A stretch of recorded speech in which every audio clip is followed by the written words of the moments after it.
Dan untuk mengulas lebih lanjut lagi pemirsa, kita telah terhubung bersama dengan sejumlah narasumber melalui sambungan virtual. Di antaranya ada Marsma TNI Purnawirawan Agung Syarki Sasoko Jati, pakar strategi Perhimpunan Purnawirawan TNI AU sekaligus alumnus US Air War College dan mantan penerbang F-5 Tiger dan F-16. Kemudian Profesor Siti Mutia Setiawati, Guru Besar Geopolitik Timur Tengah Visipol UGM. Halo, selamat petang Bapak Ibu, apa kabar?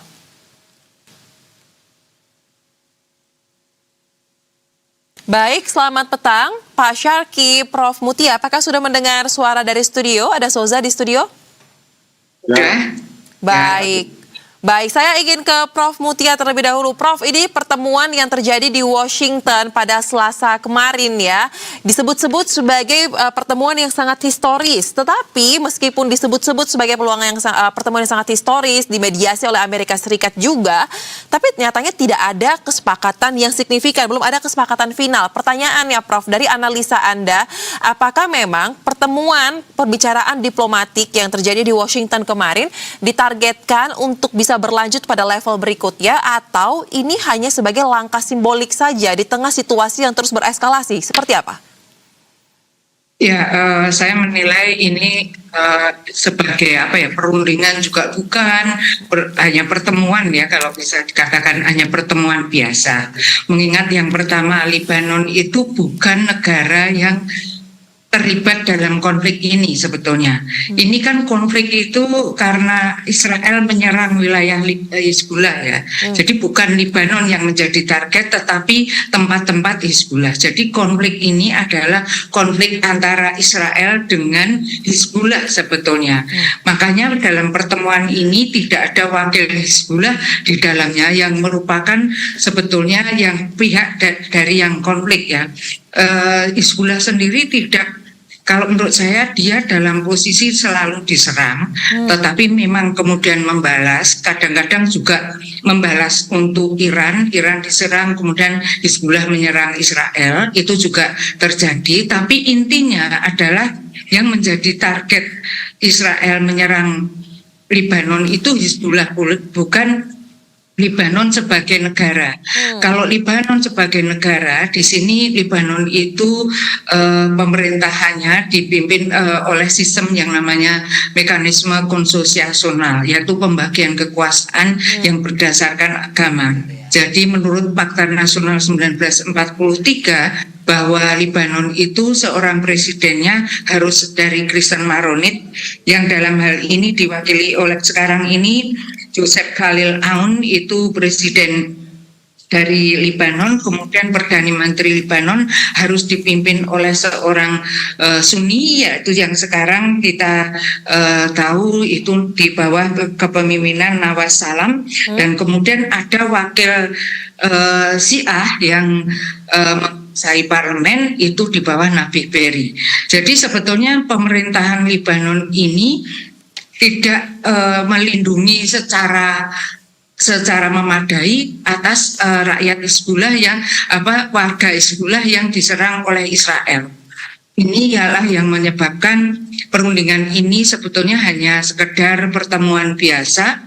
Kalau targetnya itu adalah untuk mencapai kesepakatan Hizbullah itu dilucuti senjatanya dan kemudian dihapuskan atau dihilangkan dari Lebanon, itu jelas tidak mungkin. Israel sendiri menyadari bahwa untuk menghilangkan Hizbullah itu berarti harus menguasai Lebanon yang disebut sebagai Israel Raya, dan itu tidak mungkin. Jadi ini pembahasan tentang apa? Kemungkinan pembahasannya hanya sekedar izinkan Israel untuk menggempur Hizbullah, dan pemerintah Lebanon diharap diam saja ya, karena Hizbullah itu Syiah, sementara pemimpinnya adalah Kristen Maronit dan Perdana Menterinya Islam Sunni, begitu.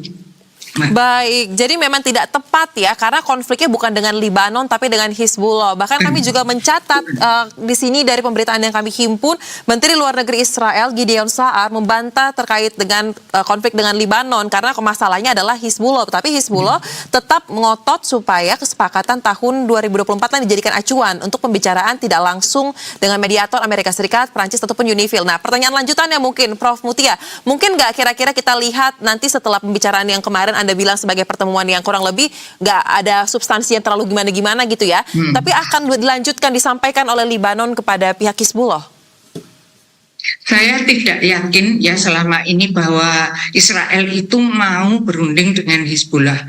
Ya karena Hizbullah itu oleh Amerika Serikat juga dikategorisasikan sebagai gerakan teroris ya, mengingat dia memang sering melakukan kekerasan sama sebetulnya dengan Israel. Jadi Hizbullah itu sebetulnya gerakan politik Islam di Libanon yang bertujuan untuk melindungi rakyat Syiah, yaitu warga Syiah yang berada di Libanon Selatan yang dijadikan target oleh Israel. Jadi ini Hizbullah tidak mungkin diajak rembugan oleh Israel, mengingat itu musuhnya gitu ya, musuh bebuyutannya. Dan ada pernah Hizbullah itu mempermalukan Israel karena Israel itu sebetulnya tahun 2000 pernah diusir oleh Hizbullah ya. Jadi Hizbullah itu menang atas Israel, Israel menduduki wilayah Libanon Selatan dan kemudian diusir dengan kekuatan Hizbullah. Jadi mengingat pertama adalah faktor sejarah yang Hizbullah itu pernah mengusir Israel, dan yang kedua adalah Amerika Serikat dan Israel sendiri menganggap Hizbullah itu teroris, meskipun di mata rakyat Syiah Libanon Hizbullah itu pejuang. Ya, jadi kalau kita melihatnya dari kacamata warga Libanon Syiah, ya siapa yang mau melindungi Syiah Libanon kalau bukan Hizbullah itu? Betul, baik. Nah, kalau begitu saya ingin dari perspektif militer saat ini, Pak Syarki, kita tahu ya 1 hari setelah terjadinya pertemuan historis di Washington DC antara perwakilan Israel dan juga Libanon, ternyata Israel kembali melakukan operasi militernya. Nah, pertanyaannya Pak, apakah dengan dilakukannya serangan ke wilayah Libanon dan memakan korban jiwa lagi dan jumlahnya terus bertambah ini merupakan sebagai bukti bahwa perundingan yang dilakukan di Washington ini hanya sebagai alat tekan militer? Bagaimana analisa Anda? Jadi bicara langsung antara Israel dan Libanon ini bukan tanda perdamaian tulus. Bukan upaya Israel untuk mengonsolidasi kemenangan militer atau military gain-nya menjadi tatanan hukum yang permanen. Israel ini sadar kalau menduduki Lebanon Selatan secara fisik punya biaya politik dan logistik tinggi, apalagi mereka sedang menghadapi front serangan dari Iran dan juga serangan dari Houthi ya. Jadi mereka juga kesulitan karena sebetulnya terus terang selama sebulan terakhir mereka terdesak atau banyak daripada tentaranya dan peralatannya hancur diserang oleh Hizbullah yang menggunakan taktik baru, taktik yang mungkin didapat dari perang Rusia dan Ukraina, karena banyak daripada tank-tanknya itu sampai 100 tank Merkava yang terkenal itu rusak atau hancur diserang oleh Hizbullah. Kali ini mereka memberikan serangan hukuman, jadi tidak hanya pada Hizbullah tapi yang sekelilingnya itu masyarakat di Lebanon Selatan itu dihujani dengan alasan, jadi alasannya cukup kalau mereka punya WA atau hubungan WA group atau berhubungan dengan Hizbullah langsung diklaim sebagai sasaran dan langsung ikut diserang. Jadi caranya seperti itu. Jadi mereka ingin menggunakan diplomasi untuk memasakkan sebuah security zone atau zona security tanpa harus meneruskan seluruh divisi di sana. Nah, ini adalah upaya untuk menutup ruang geraknya daripada Hizbullah. Dengan menyeret pemerintah Beirut ke meja perundingan dengan mediasi Amerika Serikat, Israel sedang melakukan manuver terhadap Hizbullah. Tujuannya mengubah status quo di perbatasan dari sekedar gencatan senjata menjadi zona demilitarisasi yang diakui secara internasional. Nanti tentara Lebanon menjadi sipir bagi keamanan Israel. Nah, di satu sisi Lebanon butuh pengakuan kedaulatan untuk memulihkan ekonomi yang hancur, sisi lain tidak punya taring militer untuk menggunakan kekuatan apapun dengan jika Hizbullah menolak. Jadi nggak bisa dia. Inilah nanti penyebabkan ruang di mana Israel ingin memastikan bahwa setiap ancaman di masa depan dianggap sebagai pelanggaran negara oleh Lebanon. Bukan sekedar aksi milisi yang melawan Israel. Karena memang Hezbollah adalah suatu milisi sah yang memang menentang Israel untuk menentang penjajahan di Lebanon ataupun serangan Lebanon, dan juga untuk melindungi Palestina. Serta menjadi garis depan untuk kepentingan Iran untuk melawan Israel, dan itu boleh saja. Karena pada praktiknya itu Israel juga dibantu negara lain menyerang, bantuan senjata, bantuan peluru, bantuan bom. Nah, kalau Hizbullah dibantu oleh Iran, masalahnya apa? Bedanya kan tidak ada, sama saja. Israel dikirim disuplai dari Amerika dari Israel. Nah, kalau Hizbullah disuplai senjata itu kan menurut logikanya sama saja. Gitu. Tapi bagi penguasa, bagi yang punya hegemoni, beranggapan itu teroris dibantu sama pendukung teroris. Nah mereka sendiri, kita kan menegakkan hukum mencegah teroris dengan melupakan bahwa mereka dalam posisi sedang menjajah atau menduduki tanah Palestina. Nah, tanah Palestina dalam politik terjajah mereka punya hak untuk melawan secara politik, dan punya hak melawan secara militer. Tapi perlawanan militer dia terorisme. Nah, itu yang kebalik-balik dalam Komite Nasional meskipun PBB mengakui bahwa perlawanan Palestina atau Hizbullah ada perlawanan yang sah.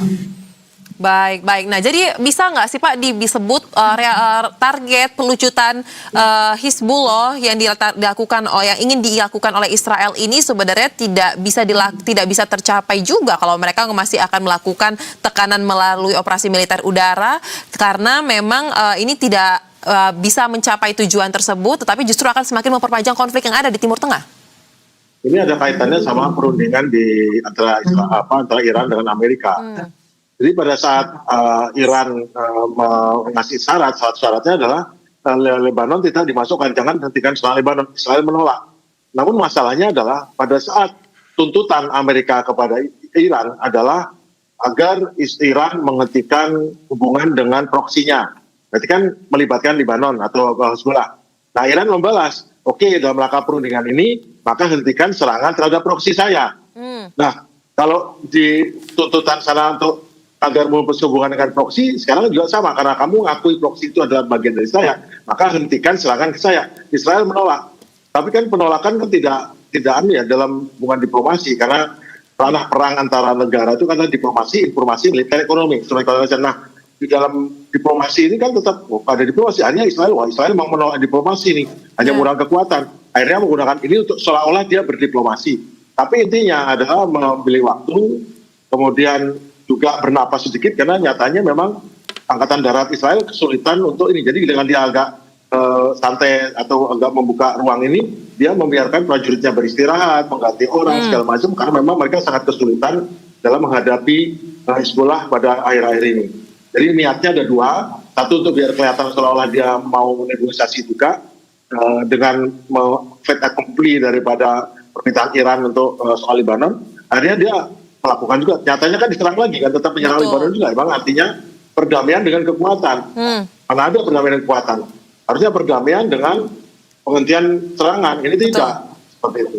Baik, nah Prof Mutia, apakah Anda juga melihat bahwa pertemuan yang terjadi di Washington ini sebenarnya tidak bisa dilepaskan juga dengan perundingan yang sebelumnya pernah terjadi ya, dan tidak memberikan hasil juga antara Iran dan Amerika Serikat, dan dengan situasi dan kondisi yang ada, apakah ini kita sebenarnya tengah melihat peluang eskalasi konflik ini akan semakin besar dan semakin lama, semakin panjang? Kalau riwayat Lebanon memusuhi Hizbullah itu sudah lama ya, Mbak. Jadi Hizbullah itu kan berdiri tahun 1982 ketika ada peristiwa yang namanya Sabra dan Shatila, ketika Israel itu membantai, menghabisi pengungsi Palestina di Sabra dan Shatila itu di dalam Beirut, di kota Beirut.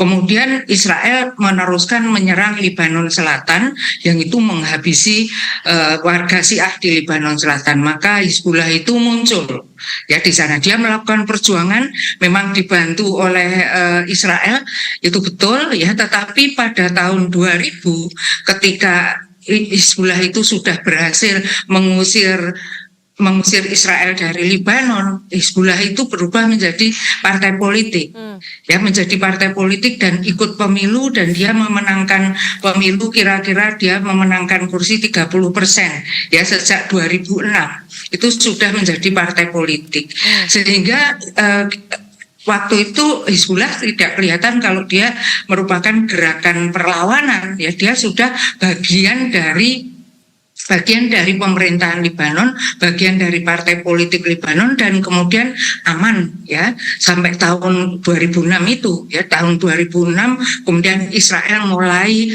menyerang lagi karena kebetulan waktu itu saya sedang penelitian S3 saya di sana, menyerang lagi, dan itu terus menerus sampai hari ini. Sebetulnya kalau ditelusuri itu sudah lama. Intinya apa? Hizbullah itu bisa bertahan karena memang ada strategi strategi yang tadi sudah dijelaskan oleh Pak Agung, yang saya kagumi dia bisa mengalahkan Israel di benteng Beaufort itu di atas gunung. Jadi Hizbullah ini sulit ditaklukkan, sama dengan Hamas. Ya, Hamas sudah 3 tahun ini Israel dan Amerika Serikat sudah membunuh Hamas, kan belum. Sama dengan Hizbullah. Hizbullah itu dia sekarang menyebar di seluruh kota, di seluruh Lebanon. Padahal komunitas Kristen Lebanon itu juga kuat.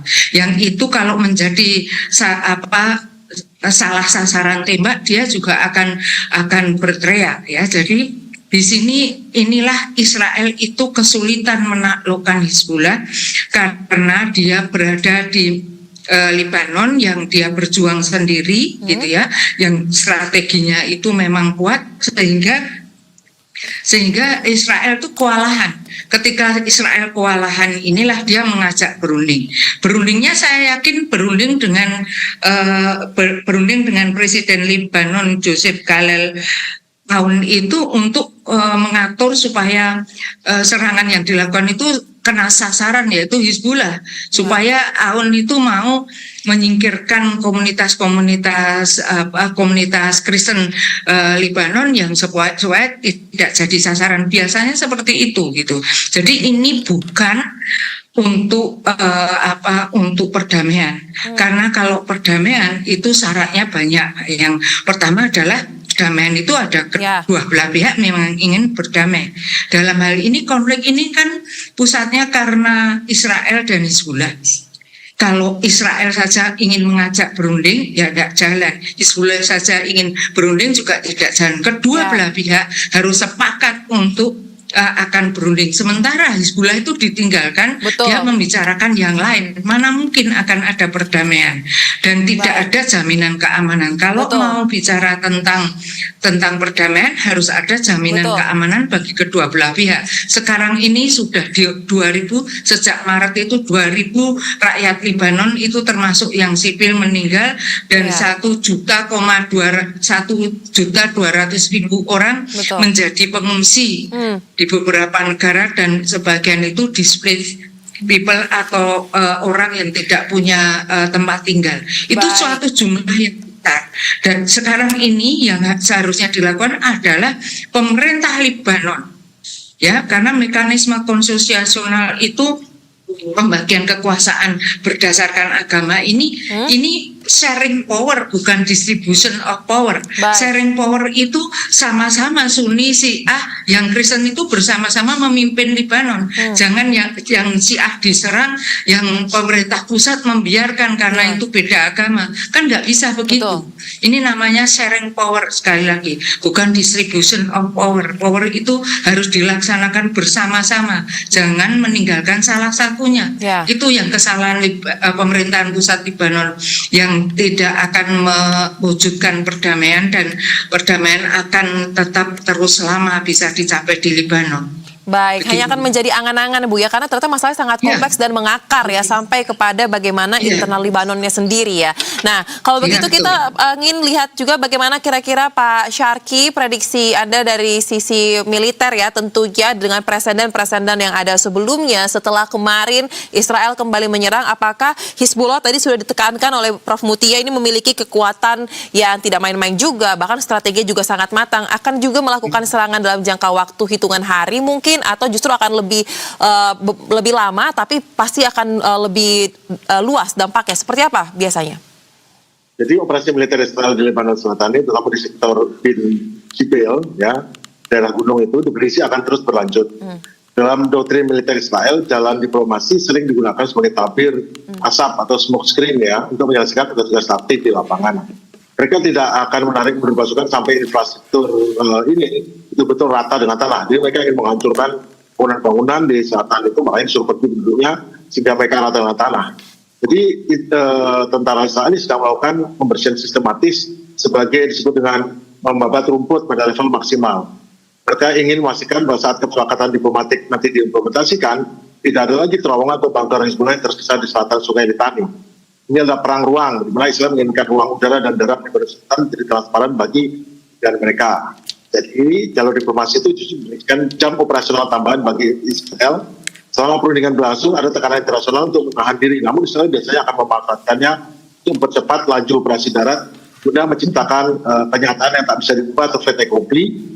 Pesan militer jelas, diplomasi hanya untuk mengatur cara Lebanon menyerah, bukan untuk menghentikan penghancuran kekuatan milisi. Selama center of gravity atau titik lemah Hezbollah belum patah, maka tetap akan ada pertempuran berlanjut, dan tentu akan karena sekarang Hezbollah ternyata jauh lebih kuat, jauh lebih terorganisir, dan jauh lebih memiliki taktik tempur, dan memang hal ini lebih unggul dari pasukan darat Israel dengan terbuktinya banyak kehancuran pada peralatan yang dibawa oleh Israel. Baik. Tentunya kita berharap ya agar sebenarnya konflik ini tidak terus bereskalasi, tetapi sepertinya sulit. Oleh karena itu kita harapkan dan kita doakan yang terbaik bagi semua pihak. Terima kasih untuk analisa yang dibagikan Prof. Mutia dan juga Pak Syarki. Salam sehat, selamat kembali beraktivitas. Oke.